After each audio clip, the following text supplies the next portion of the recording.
اعوذ باللہ من الشیطان الرجیم، بسم اللہ الرحمن الرحیم۔ السلام علیکم ورحمۃ اللہ وبرکاتہ۔ دوستو، میں آپ کے لیے آج ایک ایسا وظیفہ لے کے آیا ہوں کہ آپ کا کوئی بھی کام رکا ہوا ہے، آپ کو کسی سے کام ہے، کوئی ایسی بات ہے کہ آپ کسی سے منوانا چاہتے ہیں، تو آپ کا وہ کام بے دھڑک ہوگا، ہر بندے کے دل میں نرمی پیدا ہوگی۔ یہ قرآن کی ایک آیت ہے جو میں آپ کو بتانے جا رہا ہوں دوستو۔ اس کے لیے کچھ باتیں میں آپ کو پہلے بتا دوں کہ یہ کسی ناجائز کام کے لیے نہیں ہوتا۔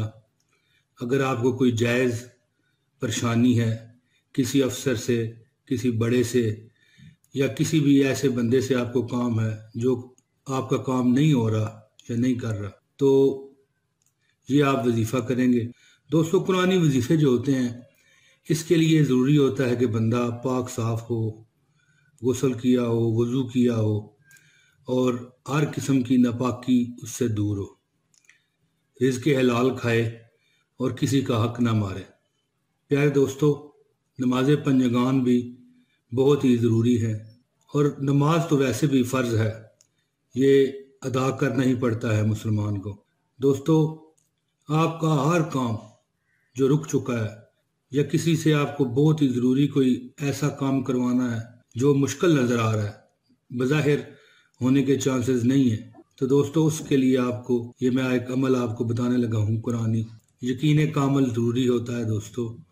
کسی بھی عمل کے لیے اگر بندے کے اندر یقین نہ ہو تو پھر وہ کام ہونا مشکل ہوتا ہے۔ یہ آپ کے لیے بہت ہی فائدہ مند ثابت ہوگا، اور انشاءاللہ تعالی بہت جلد آپ کا وہ کام ہو جائے گا جو رکا ہوا ہے، ہر قسم کا کام۔ لیکن ایک بات کی آپ کو دھیان رکھنا پڑے گا دوستو کہ کام آپ کو جائز ہی کروانا پڑے گا۔ کوئی ایسا ناجائز کام، مثلا لڑکی پسانا یا اس طرح کوئی کام نہیں ہو سکے گا۔ ہاں، اگر آپ نکاح کے لیے، شادی کے لیے کسی لڑکی کو منانا چاہتے ہیں یا لڑکی کے والدین کو منانا چاہتے ہیں تو پھر یہ جائز کام ہے، اس کے لیے آپ کا یہ کام انشاءاللہ تعالی ہو جائے گا۔ دوستو، جب تک بندہ پاک صاف اور نیک خیالات کا نہ ہو، سارے ہی کام رک جاتے ہیں۔ دوستو، آپ سے میں درخواست کرتا ہوں کہ ویڈیو کو آپ پورا دیکھیے گا تاکہ آپ کو مکمل میں یہ سمجھا سکوں کہ آپ نے یہ عمل کیسے کرنا ہے، اور ہو سکے تو ہماری اس ویڈیو کو لائک کر دیجیے گا اور ہمارا چینل سبسکرائب کر لیجیے گا تاکہ آئندہ بھی ہم آپ سے جڑے رہیں اور آپ کو اچھی ویڈیو دیتے رہیں۔ تو دوستو، اب میں آپ کو وہ وظیفہ بتانے جا رہا ہوں جس کے کرنے سے آپ کے تمام کام ہو جائیں گے، آپ کے تمام مسائل حل ہو جائیں گے، آپ کا کوئی مسئلہ باقی نہیں رہے گا۔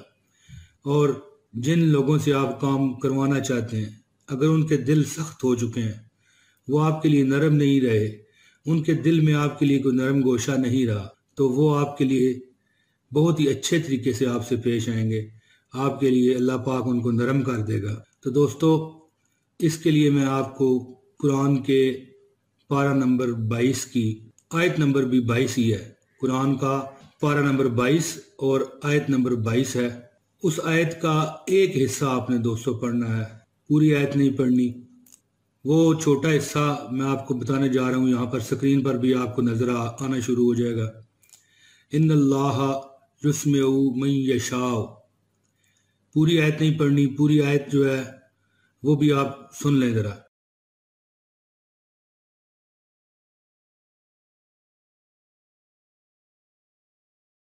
اس میں آپ نے ایک حصہ پڑھنا ہے، ان اللہ یسمع من یشاء، ان اللہ یسمع من یشاء،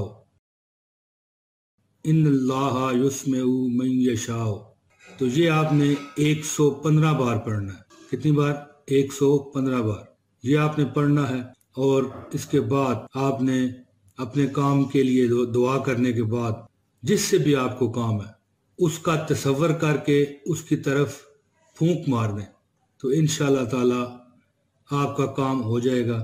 دوستو، اس کے لیے آپ کو یقین رکھنا پڑے گا، کیونکہ اگر یقین بندے کے اندر نہ ہونا تو کام پھر خود ہی بندے کو یقین نہیں ہے اگر، تو پھر کام کیا ہونا ہے۔ اس کے لیے آپ کو یقین کامل رکھنا پڑے گا اور صدقے دل سے یہ عمل کرنا پڑے گا، ہر کام آپ کا ہو جائے گا، ہر کام، کوئی کام آپ کا باقی نہیں رہے گا۔ دوستو، یہ ویڈیو اگر آپ کو پسند آئی ہے تو اس کو لائک کر دیجئے اور ہمارے چینل کو بھی سبسکرائب کر لیجئے. ہم آپ کے لیے بہت ہی اچھی ویڈیو بناتے رہتے ہیں.